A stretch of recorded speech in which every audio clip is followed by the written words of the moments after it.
موت کا منظر۔ حضرت ابو ہریرہ رضی اللہ تعالیٰ عنہ فرماتے ہیں کہ ایک مرتبہ مجھ سے حضور اکرم صلی اللہ علیہ وآلہ وسلم نے فرمایا کہ میں تمہیں دنیا کی حقیقت دکھاؤں۔ میں نے عرض کیا ضرور، ارشاد فرمایا۔ حضور صلی اللہ علیہ وآلہ وسلم نے مجھے ساتھ لے کر مدینہ منورہ سے باہر ایک کوری پر تشریف لے گئے، جہاں آدمیوں کی کھوپڑیاں، پخانے اور پھٹے ہوئے چھیچرے اور ہڈیاں پڑی ہوئی تھیں۔ حضور اکرم صلی اللہ علیہ وآلہ وسلم نے ارشاد فرمایا، ابو ہریرہ، یہ آدمیوں کی کھوپڑیاں ہیں۔ یہ دماغ اس طرح کی دنیا کی حرث کرتے تھے جس طرح تم سب زندہ آج کل کر رہے ہو۔ یہ بھی اس طرح امیدیں باندھا کرتے تھے جس طرح تم لوگ امیدیں لگائے ہوئے ہو۔ آج یہ بغیر خیال کی پڑی ہوئی ہیں اور چند روز گزر جانے کے بعد مٹی ہو جائیں گی۔ یہ پاخانے اور رنگ برنگے کھانے ہیں جن کی بڑی محنت سے کمایا، حاصل کیا، پھر ان کو تیار کیا اور کھایا۔ اب یہ اس حال میں پڑے ہیں کہ لوگ اس سے نفرت کر کے بھاگتے ہیں۔ وہ لذیذ کھانا جس کی خوشبو دور سے لوگوں کو اپنی طرف متوجہ کرتی تھی، آج اس کا منتیہ یہ ہے کہ اس کی بدبو سے لوگوں کو اپنے سے منفرد کرتی ہے۔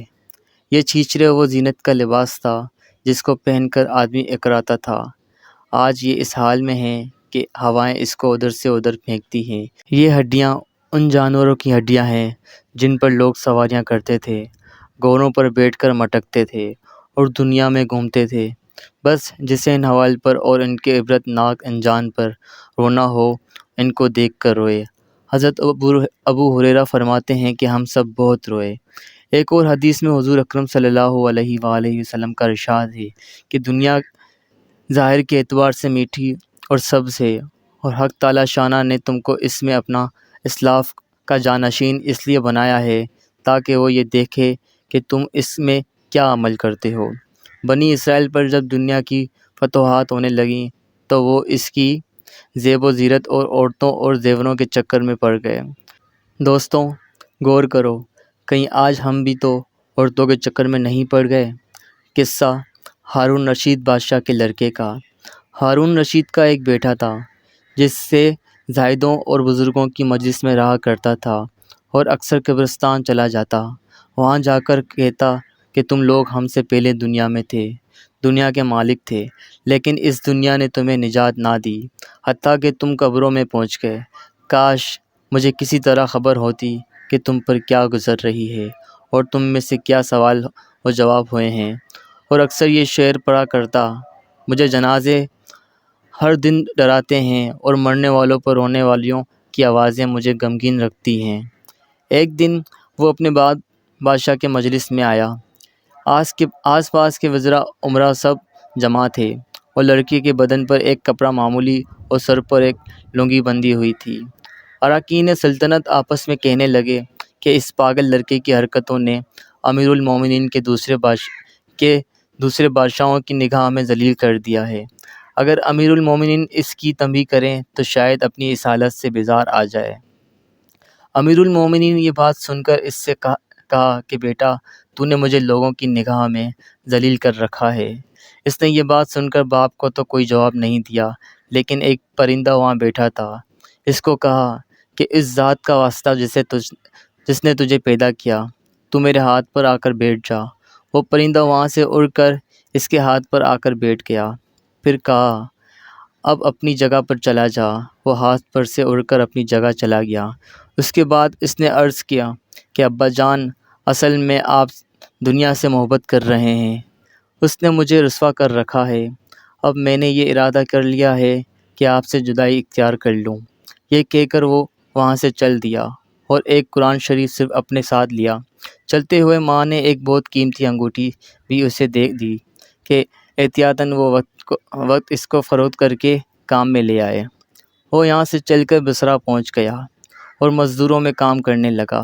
ہفتے میں صرف ایک دن شنبہ کو مزدوری کرتا تھا اور 8 دن تک وہ مزدوری کے پیسے خرچ کرتا اور 8ویں دن پر شنبہ کو مزدوری کر لیا کرتا اور 1 درم اور 1 وانف یعنی درم کا چھٹا حصہ مزدوری لیتا، اس سے کم یا زیادہ نہ لیتا۔ 1 وانف روزانہ خرچ کرتا۔ ابو عامر بصری رحمۃ اللہ علیہ کہتے ہیں کہ میرے ایک دیوار گر گئی تھی۔ اس کو بنوانے کے لیے میں کسی معمار کی تلاش میں نکلا۔ کسی نے بتایا ہوگا کہ یہ شخص بھی تعمیر کا کام کرتا ہے۔ میں نے دیکھا کہ نہایت خوبصورت لڑکا بیٹھا ہے، ایک زنبیل پاس رکھی ہے اور قرآن شریف دیکھ کر پڑھ رہا ہے۔ میں نے اس سے پوچھا کہ لڑکے مزدوری کرو گے؟ کہنے لگا کیوں نہیں کریں گے، مزدوری کے لیے تو پیدا ہی ہوئے ہیں، آپ بتائیں کیا خدمت مجھ سے لینی ہے؟ میں نے کہا گارے مٹی یعنی تعمیر کا کام لینا ہے۔ اس نے کہا 1 درم اور 1 وانک مزدوری ہوگی، اور نماز کے اوقات میں کام نہیں کروں گا، مجھے نماز کے لیے جانا ہوگا۔ میں نے اس کی وہ دونوں شرطیں منظور کر لیں اور اس کو لا کر کام پر لگا دیا۔ مغرب کے وقت جب میں نے دیکھا تو اس نے 10 آدمیوں کے برابر کام کیا۔ میں نے اس کو مزدوری میں 2 درم دیے۔ اس نے شرط سے زائد لینے سے انکار کر دیا اور 1 درم اور 1 وانک لے کر چلا گیا۔ دوسرے دن پھر اس کی تلاش میں نکلا، وہ مجھے کہیں نہ ملا۔ میں نے لوگوں سے تحقیق کیا کہ ایسی صورت کا ایک لڑکا مزدوری کیا کرتا ہے، کسی کو معلوم ہے کہ وہ کہاں ملے گا؟ لوگوں نے بتایا کہ وہ صرف شنبہ ہی کے دن مزدوری کرتا ہے، اس سے پہلے تمہیں کہیں نہیں ملے گا۔ مجھے اس کے کام دیکھ کر ایسی رغبت ہوئی کہ میں نے 8 دن اپنی تعمیر بند کر دی اور شنبہ کے دن اس کی تلاش میں نکلا۔ وہ اس طرح بیٹھا قرآن شریف پڑھتا ہوا ملا۔ میں نے سلام کیا اور مزدوری کرنے کو پوچھا۔ اس نے وہی پہلی 2 شرطیں بیان کی، میں نے منظور کر لی۔ وہ میرے ساتھ آ کر کام میں لگ گیا۔ مجھے اس پر حیرت ہو رہی تھی کہ پچھلے شنبہ کو اس نے اکیلے 10 آدمیوں کا کام کس طرح کر لیا۔ اس لیے اس مرتبہ میں نے اسی طرح چھپ کر وہ مجھے نہ دیکھے اس کا کام کرنے کا طریقہ دیکھا تو یہ منظر دیکھ کر وہ ہاتھ میں گارے لے کر دیوار پر ڈالتا ہے اور پھر اپنے آپ ہی ایک دوسرے کے ساتھ وہ جڑتے چلے جاتے ہیں۔ مجھے یقین ہو گیا کہ یہ کوئی اللہ کا ولی ہے اور اللہ کے اولیاء کے کاموں کی غیب سے مدد ہوتی ہے۔ جب شام ہوئی تو میں نے اس کو 3 درم دینا چاہے، اس نے لینے سے انکار کر دیا۔ میں اتنے درم کیا کروں گا، اور 1 درم اور 1 وانک لے کر چلا گیا۔ میں نے 1 ہفتہ پھر انتظار کیا اور تیسرے شنبہ کو پھر اس کی تلاش میں نکلا، مگر مجھے نہ ملا۔ میں نے لوگوں سے تحقیق کیا، ایک شخص نے بتایا کہ وہ 3 دن سے بیمار فلاں ویرانے جنگل میں پڑا ہے۔ میں نے ایک شخص کو اجرت دے کر اس پر راضی کیا کہ وہ مجھے اس جنگل میں پہنچا دے۔ وہ مجھے ساتھ لے کر اس جنگل ویران میں پہنچا تو میں نے دیکھا کہ وہ بے ہوش پڑا ہے، آدھی اینٹ کا ٹکڑا سر کے نیچے رکھا ہوا ہے۔ میں نے اس کو سلام کیا، اس نے جواب نہ دیا۔ میں نے دوسری مرتبہ سلام کیا، اس نے آنکھ کھولی، مجھے پہچان لیا۔ میں نے جلدی سے اس کا سر اینٹ پر رکھا، اینٹ پر سے اٹھا کر اپنی گود میں رکھ دیا۔ اس نے سر ہٹا لیا اور کہا میرے دوست، دنیا کی نعمتوں سے دھوکے میں نہ پڑ، عمر ختم ہوتی جا رہی ہے اور یہ نعمتیں سب ختم ہو جائیں گی۔ جب تو کوئی جنازے لے کر قبرستان میں جائے تو یہ سوچا کر کہ تیرا بھی ایک دن اسی طرح جنازہ اٹھایا جائے گا۔ اس کے بعد اس نے مجھ سے کہا ابو عامر، میری روح نکل جائے تو مجھے نہلا کر میرے اسی کپڑے میں مجھے کفن دے دینا۔ میں نے کہا میرے محبوب، اس میں کیا حرج ہے کہ میں تیرے کفن کے لیے نئے کپڑے لے آؤں؟ اس نے جواب دیا کہ نئے کپڑوں کے لیے زندہ لوگ زیادہ مستحق ہیں۔ یہ جواب حضرت ابو بکر صدیق رضی اللہ تعالیٰ عنہ کا جواب ہے۔ انہوں نے اپنے وصال کے وقت یہی فرمائش کی تھی کہ میرے انہیں چادروں میں کفن دے دینا، اور جب اسے نئے کپڑے کی اجازت چاہی گئی تو انہوں نے یہی جواب دیا تھا۔ لڑکے نے کہا کفن تو پرانا ہو یا نیا، بہرحال بوسیدہ ہو جائے گا، آدمی کے ساتھ تو صرف اس کا مال ہی رہتا ہے، اور یہ میری لنگی اور لوٹا قبر کھودنے والے کو مزدوری دے دینا، اور یہ انگوٹھی اور قرآن شریف ہارون رشید تک پہنچا دینا، اور اس کا خیال رکھنا کہ خود انہیں کے ہاتھ میں دینا، اور یہ کہہ کر دینا کہ ایک پردیسی لڑکے کی یہ میرے پاس امانت ہے، اور وہ آپ سے یہ کہا گیا ہے کہ ایسا نہ ہو کہ اسی غفلت اور دھوکے کی حالت میں آپ کی موت آ جائے۔ یہ کہہ کر اس کی روح نکل گئی۔ اس وقت مجھے معلوم ہوا کہ یہ لڑکا شہزادہ تھا۔ اس کے انتقال کے بعد اس کی وصیت کے موافق میں نے اس کو دفن کر دیا اور دونوں چیزوں کو گورکن کو دے کر اور قرآن پاک اور انگوٹھی لے کر بغداد پہنچا، اور کسریٰ شاہی کے قریب پہنچا تو بادشاہ کی سواری نکل رہی تھی۔ میں ایک اونچی جگہ کھڑا ہو گیا۔ اول ایک بہت بڑا لشکر نکلا جس میں تقریباً 1000 گھوڑے سوار تھے۔ اس طرح یکے بعد دیگرے 10 لشکر نکلے۔ 10ویں جتھے میں خود امیر المومنین بھی تھے۔ میں نے زور سے آواز کہہ کر کہا، اے امیر المومنین، آپ کو حضور اقدس کی قربت داری کا واسطہ، ذرا سا توقف کر لیجئے۔ میری آواز پر انہوں نے مجھے دیکھا تو میں نے جلدی سے آگے بڑھ کر کہا کہ میرے پاس ایک پردیسی لڑکے کی یہ امانت ہے، جس نے مجھے یہ وصیت کی تھی کہ یہ دونوں چیزیں آپ تک پہنچا دوں۔ بادشاہ نے ان کو دیکھ کر پہچان لیا، تھوڑی دیر سر جھکایا، ان کی آنکھوں آنسو جاری ہو گئے، اور ایک دربان سے کہا، اس آدمی کو اپنے ساتھ رکھو، جب میں واپسی پر بلاؤں تو میرے پاس پہنچا دینا۔ جب وہ باہر سے واپسی پر مکان پہنچے تو محل کے پردے گروا کر دربان سے فرمایا، اس شخص کو بلا لاؤ، اگرچہ وہ میرا غم تازہ ہی کرے گا۔ دربان میرے پاس آیا اور کہنے لگا، اے امیر المومنین نے بلایا ہے، اور اس کا خیال رکھنا کہ امیر پر بہت صدمہ ہے۔ اگر تم 10 باتیں کرنا چاہتے ہو تو 5 ہی پر اکتفا کرنا۔ یہ کہہ کر وہ مجھے امیر کے پاس لے گیا۔ اس وقت امیر بالکل تنہا بیٹھے تھے۔ مجھ سے فرمایا کہ میرے قریب آ جاؤ۔ میں قریب جا کر بیٹھ گیا۔ کہنے لگے، تم میرے اس بیٹے کو جانتے ہو؟ میں نے کہا، جی ہاں، میں ان کو جانتا ہوں۔ کہنے لگے، وہ کیا کام کرتا تھا؟ میں نے کہا، گاڑے مٹی کی مزدوری کرتے تھے۔ کہنے لگے، تم نے بھی مزدوری پر کوئی کام اس سے کرایا تھا؟ میں نے کہا، کرایا ہے۔ کہنے لگے، تمہیں اس کا خیال نہ آیا کہ اس کی حضور اقدس صلی اللہ علیہ وآلہ وسلم سے قربت تھی کہ یہ حضرت حضور کے چچا حضرت عباس رضی اللہ تعالیٰ عنہ کی اولاد میں ہیں؟ میں نے کہا، امیر المومنین، پہلے اللہ جل شانہ سے معذرت چاہتا ہوں، اس کے بعد آپ سے خود معذرت چاہوں گا۔ مجھے اس وقت اس کا علم نہیں تھا کہ یہ کون ہے۔ مجھے ان کے انتقال کے وقت ان کا حال معلوم ہوا۔ کہنے لگے کہ تم نے اپنے ہاتھ سے اس کو غسل دیا؟ میں نے کہا، جی ہاں۔ کہنے لگے، اپنے ہاتھ لاؤ۔ میرے ہاتھ لے کر اپنے سینے پر رکھ دیا اور چند شعر پڑھے جن کا ترجمہ یہ ہے، اے وہ مسافر جس پر میرا دل پگھل رہا ہے اور میری آنکھیں اس پر آنسو بہا رہی ہیں، اے وہ شخص جس کا مقام قبر دور ہے لیکن اس کے غم میرے قریب ہے۔ بے شک موت ہر اچھے کو مچل کر رکھ دیتی ہے۔ وہ مسافر ایک چاند کا ٹکڑا تھا، یعنی اس کا چہرہ جو خالص چاندی کی ٹہنی پر تھا، یعنی اس کے بدن پر بس چاندی کا ٹکڑا بھی قبر میں پہنچ گیا اور چاندی کی ٹہنی بھی قبر میں پہنچ گئی۔ اس کے بعد ہارون رشید بصرہ اس کی قبر پر جانے کا ارادہ کیا۔ ابو عامر رضی اللہ رحمۃ اللہ علیہ ساتھ تھے۔ اس کی قبر پر پہنچ کر ہارون رشید نے چند شعر پڑھے جن کا ترجمہ یہ ہے، اے وہ مسافر جو اپنے سفر سے کبھی نہ لوٹے گا، موت نے کم عمری کے ہی زمانے میں اس کو جلدی سے اچانک لیا۔ اے میری آنکھوں کی ٹھنڈک، تم میرے لیے اونس اور دل کا چین تھا، لمبی راتوں میں بھی اور مختصر راتوں میں بھی۔ تو نے موت کا وہ پیالہ پیا ہے جس کو عنقریب تیرا بوڑھا باپ بڑھاپے کی حالت میں پیے گا، بلکہ دنیا کا ہر آدمی اس کو پیے گا، چاہے وہ جنگل کا رہنے والا ہو یا شہر کا رہنے والا۔ بس سب تعریفیں اس واحد لا شریک لا کے لیے ہیں جس کی لکھی ہوئی تقدیر کے یہ کرشمے ہیں۔ ابو عامر رحمۃ اللہ علیہ کہتے ہیں کہ اس کے بعد جو رات آئی تو میں نے اپنے وظائف پورے کر کے لیٹا ہی تھا کہ میں نے خواب میں ایک نور کا قبہ دیکھا جس کے اوپر نور ہی نور پھیل رہا ہے۔ اس نور کے اوپر میں نے اس لڑکے نے مجھے آواز دے کر کہا، ابو عامر، تمہیں حق اللہ تعالیٰ شانہ جزائے خیر عطا فرمائے، تو نے میری تجویز و تکفین کی اور میری وصیت پوری کی۔ میں نے اس سے پوچھا کہ میرے پیارے تیرا کیا حال گزرا؟ کہنے لگا، میں ایسے مولا کی طرف پہنچا ہوں جو بہت کریم ہے اور مجھ سے بہت راضی ہے۔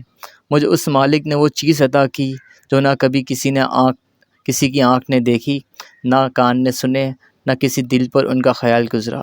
حضرت عبداللہ بن مسعود فرماتے ہیں کہ تورات میں لکھا ہے کہ حق تعالیٰ شانہ نے ان لوگوں کے لیے جن کے پہلو رات کو خوابگاہوں سے دور رہتے ہیں، یعنی تہجد گزاروں کے لیے، وہ چیز تیار کر رکھی ہے جن کو نہ کسی آنکھ نے دیکھا، نہ کان نے سنا، کسی آدمی کے دل پر نہ ان کا خیال گزرا، نہ ان کا کوئی مقرب فرشتہ جانتا ہے، نہ کوئی نبی رسول جانتا ہے، اور یہ مضمون قرآن پاک میں بھی ہے۔ کسی شخص کو خبر نہیں جو آنکھوں کی ٹھنڈک کا سامان ایسے لوگوں کے لیے خزانہ غیب میں موجود ہے۔ اور منصور اس کے بعد اس لڑکے نے کہا کہ حق تعالی شانہ نے قسم کھا کر فرمایا ہے کہ جو بھی دنیا سے اس طرح نکل آئے جیسا میں نکال آیا ہوں، اس کے لیے یہی اعزاز اور اکرام میں جو میرے لیے ہے۔ صاحب رسول کہتے ہیں کہ یہ سارا قصہ مجھے اور طریقے سے بھی پہنچا ہے۔ اس میں یہ بھی ہے کہ کسی شخص نے ہارون رشید سے اس لڑکے کے متعلق سوال کیا تو انہوں نے بتایا کہ میرا بادشاہ ہونے سے پہلے یہ لڑکا پیدا ہوا تھا، بہت اچھی تربیت پائی تھی، قرآن پاک بھی پڑھا تھا اور علوم بھی پڑھے تھے۔ جب میں بادشاہ بن گیا تو یہ مجھے چھوڑ کر چلا گیا، میری دنیا اس نے کوئی راحت نہ اٹھائی۔ چلتے وقت میں نے ہی اس کی ماں سے کہا تھا کہ اس کی یہ انگوٹھی دے دے۔ اس انگوٹھی کا یہ قوت بہت زیادہ قیمتی تھا مگر وہ اس کو بھی کام میں نہ لایا، مرتے وقت واپس کر گیا۔ یہ لڑکا اپنی والدہ کا فرما بردار تھا۔ حضور پاک صلی اللہ علیہ وآلہ وسلم کا ارشاد مبارک موت کے بارے میں۔ حضور صلی اللہ علیہ وسلم کا ارشاد ہے کہ سمجھدار شخص وہ ہے جو اپنے نفس پر قابو رکھے اور موت کے بعد کام آنے والی چیزوں میں مشغول رہے، اور کسی کام کے لیے تیاری اس کے بغیر نہیں ہوتی کہ ہر وقت اس کا اہتمام رہے، اس کا ذکر تازہ کرے۔ اس لیے جو شخص دنیا میں محمق ہے اور اس کا دھوکے کی چیزوں میں پھنسا ہوا ہے، اس کی شہوتوں پر فریقہ ہے اور اس کا دل موت سے بالکل غافل ہوتا ہے، اس کو حق تعالی شانہ ارشاد فرماتا ہے، آپ ان سے کہہ دیجئے کہ جس موت سے تم بھاگتے ہو وہ تم کو آ پکڑے گی، پھر تم اس ذات پاک کی طرف لے جاؤ گے جو ہر پوشیدہ اور ظاہر بات کو جاننے والا ہے، پھر وہ تم کو تمہارے سب کیے ہوئے کام جتوائے گی اور ان کا بدلہ بھی دے گی۔ علماء نے لکھا ہے کہ موت کے بارے میں آدمی 4 طریقے کے ہوتے ہیں۔ ایک تو وہ لوگ جو دنیا میں محق میں جن کو موت کا ذکر بھی اس وجہ سے اچھا نہیں لگتا، اس سے دنیا کی لذتیں چھوٹ جائیں گی۔ ایسا شخص موت تو کبھی یاد نہیں کرتا، اور اگر کبھی کرتا بھی ہے تو برائی کے ساتھ، اس لیے کہ دنیا کے چھوٹنے کا اس کو کل کو افسوس ہوتا ہے۔ دوسرا وہ شخص ہے جو اللہ کی طرف رجوع کرنے والا تو ہے مگر ابتدائی حالت میں موت کے ذکر سے اس کو اللہ تعالیٰ کا خوف بھی ہوتا ہے اور اس سے توبہ میں پختگی بھی ہوتی ہے۔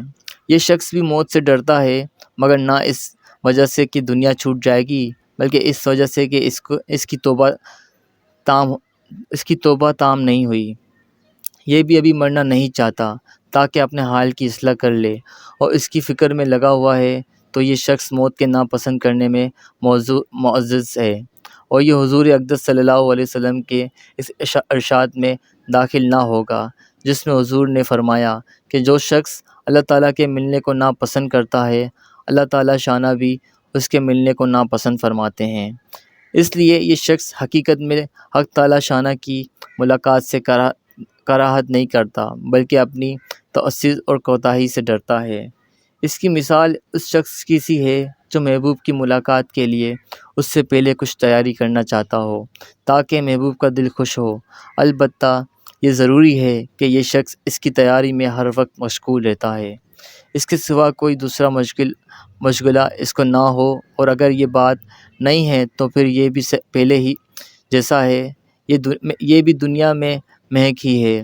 تیسرا وہ شخص ہے جو عارف ہے، اس کی توبہ کامل ہے۔ یہ لوگ موت کو محبوب رکھتے ہیں، اس کی تمنائیں کرتے ہیں، اس لیے کہ یہ عاشق کے لیے محبوب کی ملاقات سے زیادہ بہتر وقت کون سا ہوگا۔ موت کا وقت ملاقات کا وقت ہے، عاشق کا وصال کے وعدہ کا وقت ہے، ہر وقت خود ہی یاد رہا کرتا ہے، وہ کسی وقت بھی اس کو نہیں بلاتا۔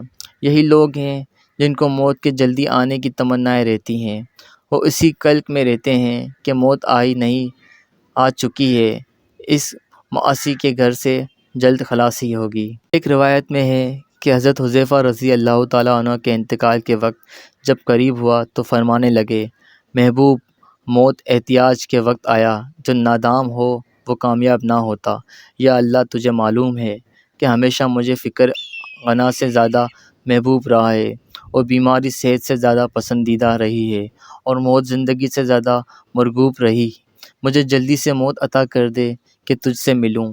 چوتھی قسم جو سب سے اونچا درجہ ہے، ان لوگوں کا ہے جو حق تعالی شانہ کی رضا کے مقابلے میں تمنا بھی نہیں رکھتے۔ وہ اپنی خواہش سے اپنے لیے نہ موت کو پسند کرتے ہیں نہ زندگی کو۔ یہ عشق کی انتہا میں رضا اور تسلیم کے درجے کو پہنچے ہوئے ہوتے ہیں۔ بہرحال موت کا ذکر ہر حالت میں معجب اجر و ثواب ہے کہ جو شخص دنیا میں محمق ہے اس کو بھی موت کا ذکر سے اس کی لذتوں میں کمی آ جائے گی اور کچھ نہ کچھ تو دنیا سے بعد پیدا ہی ہو جائے گا۔ اس لیے حضور اقدس صلی اللہ علیہ وآلہ وسلم کا ارشاد ہے کہ لذتوں کو توڑنے والی چیز موت کا کثرت سے یاد کیا کرو، یعنی اس کا ذکر اپنی لذتوں میں کمی کرو تاکہ اللہ جل شانہ کی طرف رجوع ہو سکے۔ ایک حدیث میں حضور اکرم صلی اللہ علیہ وسلم نے ارشاد فرمایا کہ اگر جانوروں کو موت کے متعلق اتنی معلومات ہو جتنی تم لوگوں کو ہے تو کبھی کوئی موٹا جانور تم کھانے کو نہ ملے، موت کے خوف سے وہ دبلے ہو جائیں۔ حضرت عائشہ رضی اللہ تعالیٰ عنہ نے حضور سے دریافت کیا کہ کوئی شخص بغیر شہادت کو بھی شہید کے ساتھ ہو سکتا ہے؟ حضور نے فرمایا کہ جو شخص دن رات میں 20 مرتبہ موت کو یاد کرے وہ ہو سکتا ہے۔ ایک حدیث میں ہے کہ جو شخص 25 مرتبہ اللہم بارک لی فی الموت و فی ما بعد الموت پڑھے وہ شہیدوں کے درجے میں ہو سکتا ہے۔ اور ان میں سب فضیلتوں کا سبب یہی ہے کہ موت کا کثرت سے ذکر کرنا اسے دھوکے کے گھر سے بے رغبتی پیدا کرتا ہے اور آخرت کے لیے تیاری پر آمادہ کرتا ہے، اور موت سے غفلت دنیا کی شہوتوں اور لذتوں میں محمق پیدا کرتی ہے۔ عطا خراسانی رحمۃ اللہ علیہ کہتے ہیں کہ ایک مرتبہ حضور اقدس صلی اللہ علیہ وآلہ وسلم کا ایک مجلس پر گزر ہوا جہاں زور سے ہنسنے کی آوازیں آ رہی تھیں۔ حضور صلی اللہ علیہ وآلہ وسلم نے ارشاد فرمایا کہ اپنی مجالس میں لذتوں کو مقدر کرنے والی چیز کا تذکرہ شامل کر لیا کرو۔ صحابہ رضی اللہ تعالیٰ عنہ نے عرض کیا، یا رسول اللہ، لذتوں کو مقدر کرنے والی چیز کیا ہے؟ حضور نے فرمایا کہ موت۔ ایک حدیث میں حضور صلی اللہ علیہ وآلہ وسلم کا ارشاد آیا ہے کہ موت کو کثرت سے یاد کیا کرو، یہ گناہوں کو زائل کرتی ہے اور دنیا سے بے رغبتی پیدا کرتی ہے۔ ایک حدیث میں حضور صلی اللہ علیہ وآلہ وسلم کا ارشاد ہے کہ اگر تم کو یہ معلوم ہو جائے کہ مرنے کے بعد تم پر کیا گزرے گی تو کبھی رغبت سے کھانا نہ کھاؤ، کبھی لذت سے پانی نہ پیو۔ ایک صحابی رسول صلی اللہ علیہ وآلہ وسلم نے وصیت فرمائی کہ موت کا ذکر کثرت سے کیا کرو، یہ تمہیں دوسری چیزوں میں رغبت سے ہٹا دے گا۔ ایک حدیث میں ہے کہ موت کو کثرت سے یاد کیا کرو، وہ شخص موت کا کثرت سے ذکر کرتا ہے اس کا دل زندہ ہو جاتا ہے اور موت اس پر آسان ہو جاتی ہے۔ ایک صحابی رضی اللہ تعالیٰ عنہ نے عرض کیا، یا رسول اللہ، مجھے موت سے محبت نہیں ہے، کیا علاج کروں؟ حضور نے فرمایا، تمہارے پاس کچھ مال ہے؟ انہوں نے عرض کیا، ہے۔ حضور صلی اللہ علیہ وآلہ وسلم نے فرمایا، اس کو آگے چلتا کر دو۔ آدمی کا دل مال سے لگا رہتا ہے، جب اس کو آگے بیچ دیتا ہے تو خود بھی اس کے پاس جانے کو دل چاہتا ہے، اور جب پیچھے چھوڑ جاتا ہے تو خود بھی اس کے پاس رہنے کو دل چاہتا ہے۔ ایک حدیث میں ہے کہ جب 2 تہائی رات گزر جاتی ہے تو حضور اقدس صلی اللہ علیہ وآلہ وسلم فرماتے، لوگوں، اللہ کو یاد کر لو، اللہ کو یاد کر لو، ان قریب قیامت کا زلزلہ، پھر سور بھی پھونکنے کا وقت آ رہا ہے اور ہر شخص کی موت اپنی ساری سختیوں سمیت آ رہی ہے۔ حضور عمر بن عبدالعزیز کا معمول تھا کہ روزانہ رات کا علماء کے مجمع کو بلاتے جو موت کا، قیامت کا اور آخرت کا ذکر کرتے اور ایسا روتے جیسا کہ جنازہ سامنے رکھا ہوا ہو۔ ابراہیم تیمی رحمۃ اللہ علیہ کہتے ہیں کہ 2 چیزوں نے مجھ سے دنیا کی ہر لذت کو منتقل کر دیا، ایک موت نے، دوسرا قیامت نے۔ حق تعالی شانہ کے سامنے کھڑا ہونے کا فکر نے۔ حضرت قعب رضی اللہ تعالیٰ عنہ فرماتے ہیں کہ جو شخص موت کو پہچان لے اس پر دنیا کی ساری مصیبتیں آسان ہیں۔ اشعث رحمۃ اللہ علیہ کہتے ہیں کہ ہم حضرت حسن بصری رضی اللہ تعالیٰ عنہ کے پاس جب بھی حاضر ہوتے جہنم کا اور آخرت کا ذکر ہوتا۔ ایک عورت نے حضرت عائشہ رضی اللہ تعالیٰ عنہ سے اپنے دل کی قساوت کی شکایت کی۔ حضرت عائشہ نے فرمایا کہ موت کا تذکرہ کثرت سے کیا کرو، دل نرم ہو جائے گا۔ انہوں نے ایسا ہی کیا۔ اس کے بعد حضرت عائشہ رضی اللہ تعالیٰ عنہ کے پاس آئیں اور ان کا بہت بہت شکریہ ادا کیا۔ اللہ تعالیٰ کی طرف سے انسانوں کے لیے موت کے بارے میں احکامات۔ آسمانوں پر جو فرشتے مختلف کاموں پر متعین ہیں، ان کو سال بھر کے احکامات ایک رات میں مل جاتے ہیں کہ اس سال فلاں فلاں کام کرنے ہیں اور فلاں فلاں شخص کے متعلق یہ علمدر آمد ہوگا۔ اس میں روایت مختلف ہیں کہ یہ احکامات لیلۃ القدر میں ملتے ہیں یا شب بارات میں، کوئی سی بھی رات ہو، کثرت سے روایت ہیں۔ یہ مضمون وارد ہوا ہے کہ اس رات میں ان سب کی فہرست فرشتوں کے حوالے کر دی جاتی ہے جو اس سال میں مرنے والے ہیں۔ دنیا میں آدمی نہایت غفلت سے اپنے لہو و لعب میں مشغول ہوتا ہے اور آسمانوں پر اس کی گرفتاری کا وارنٹ جاری ہو گیا ہے۔ اس کی موت کا حکم صادر ہو چکا ہے جس میں نہ کسی سفارش کی گنجائش ہے نہ اپیل کی۔ جو وقت اس کی موت کا تجویز ہوا ہے اس میں 1 منٹ کی تاخیر ہو سکتی ہے۔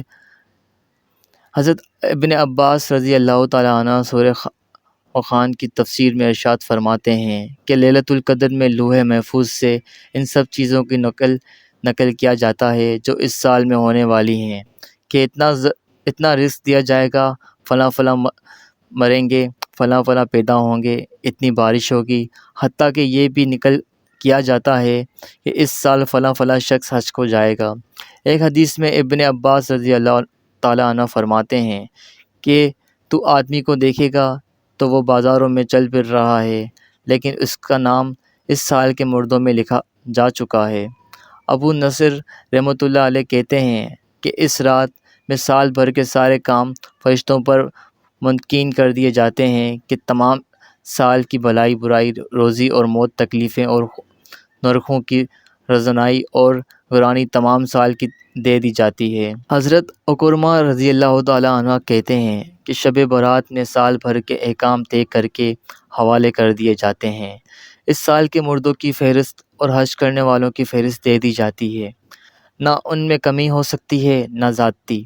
ایک حدیث میں حضور اکرم صلی اللہ علیہ وآلہ وسلم کا ارشاد وارد ہے کہ 1 شعبان سے دوسرے شعبان تک جتنے مرنے والے ہیں ان سب کے اوقات لکھ کر دے دیے جاتے ہیں، حتیٰ کہ آدمی دنیا میں نکاح کرتا ہے، اس کے بچہ پیدا ہوتا ہے، لیکن آسمان میں اس کا نام مردوں کی فہرست میں آ چکا ہے۔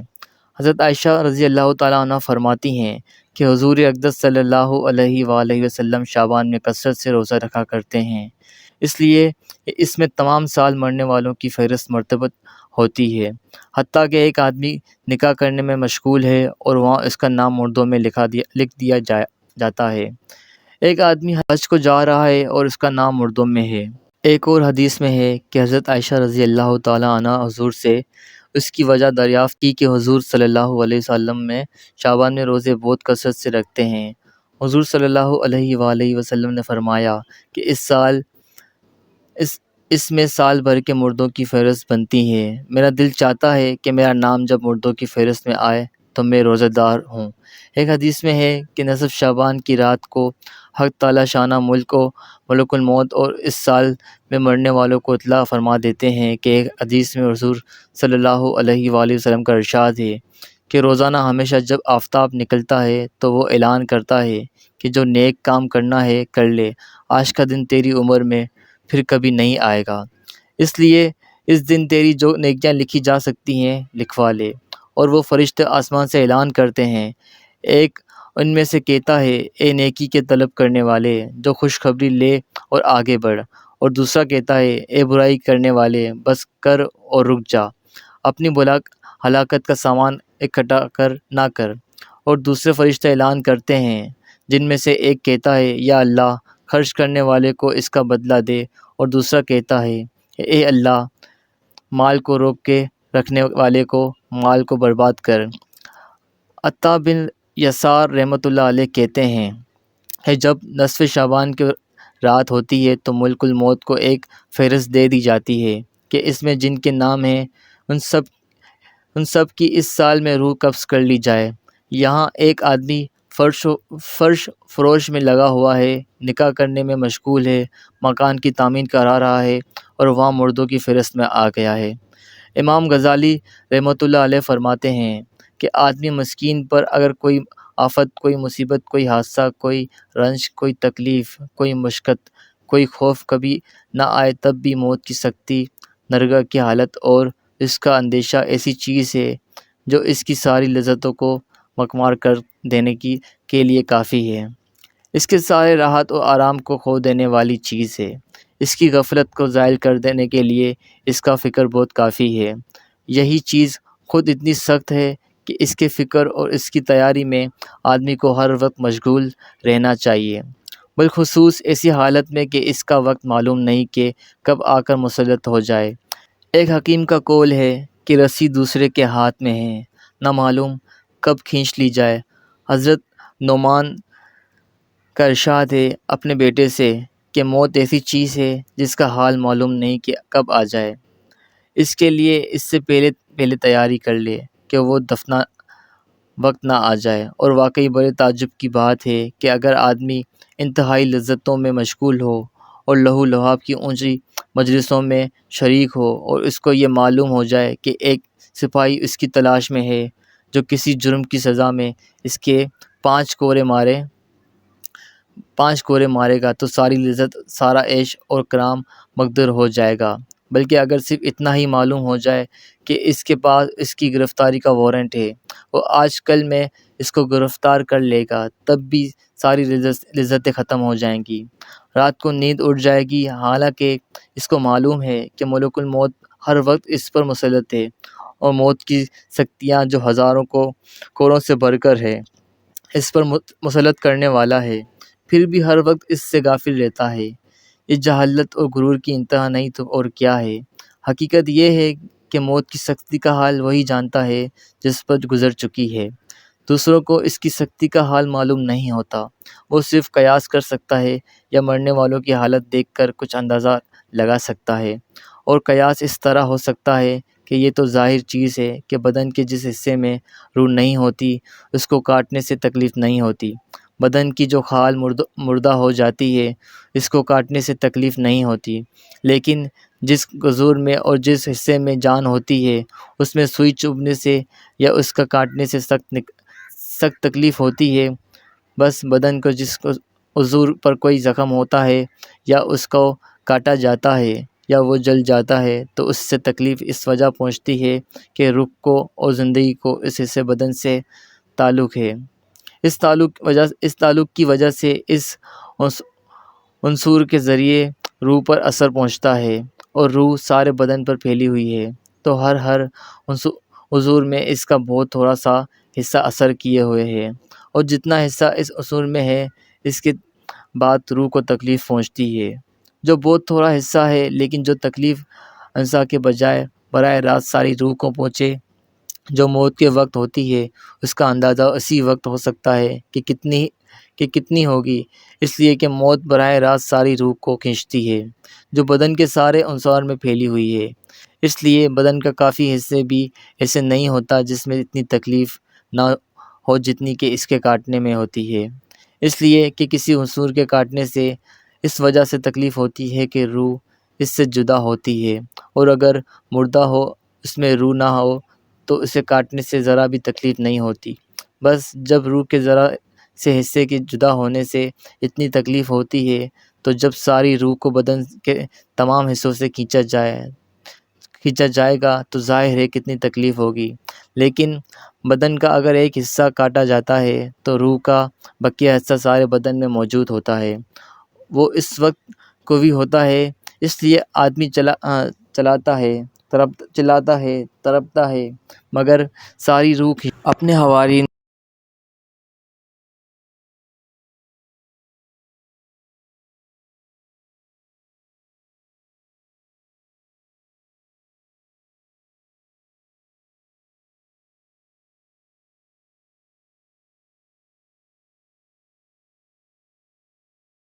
نکلنے کے